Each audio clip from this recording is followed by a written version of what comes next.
మహారాష్ట్ర నూతన ముఖ్యమంత్రిగా BJP senior నేత దేవేంద్ర ఫడ్నవీస్ ప్రమాణ స్వీకారం చేశారు. దీంతో గత కొన్ని రోజులుగా రాష్ట్రంలో నెలకొన్న ఉత్కంఠకు తెరపడింది. అయితే సీఎంగా బాధ్యతలు చేపట్టిన వెంటనే ఫడ్నవీస్ తన తొలి సంతకాన్ని ఒక రోగికి ఆర్థిక సాయం అందించే దస్త్రంపై చేసి తన ప్రత్యేకత పూణేకు చెందిన చంద్రకాంత్ అనే వ్యక్తి బోన్ మ్యారో మార్పిడి చికిత్స కోసం ఎదురుచూస్తున్నాడు. ఇందుకు అతని భార్య సీఎం సహాయ నిధి నుంచి సహాయం కోసం ఎదురుచూస్తోంది. ఈ క్రమంలో బాధితుడికి 5 లక్షల రూపాయల ఆర్థిక సహాయం అందించాలని సీఎం ఫడ్నవీస్ నిర్ణయం తీసుకున్నారు. సీఎంగా ప్రమాణ స్వీకారం చేసిన వెంటనే ఆ రోగికి సంబంధించి వైద్య ఖర్చులకు గాను ఆర్థిక సాయం అందించే దస్త్రంపై తొలి సంతకం చేశారు.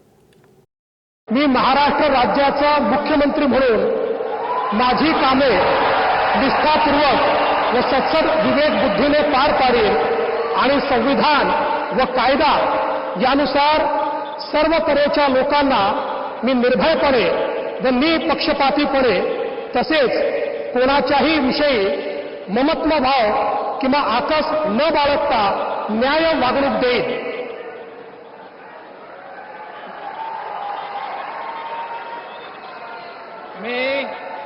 मी देवेंद्र सरिता गंगाधरराव फडणवीस ईश्वर साक्ष शपथ घेतो की महाराष्ट्र राज्याचा मुख्यमंत्री म्हणून माझ्या विचारार्थ आणली जाईल किंवा मला ज्ञात होईल अशी कोणतीही बाब असा मुख्यमंत्री म्हणून माझी कामे यथायोग्य पार पाडण्यासाठी आवश्यक असेल ते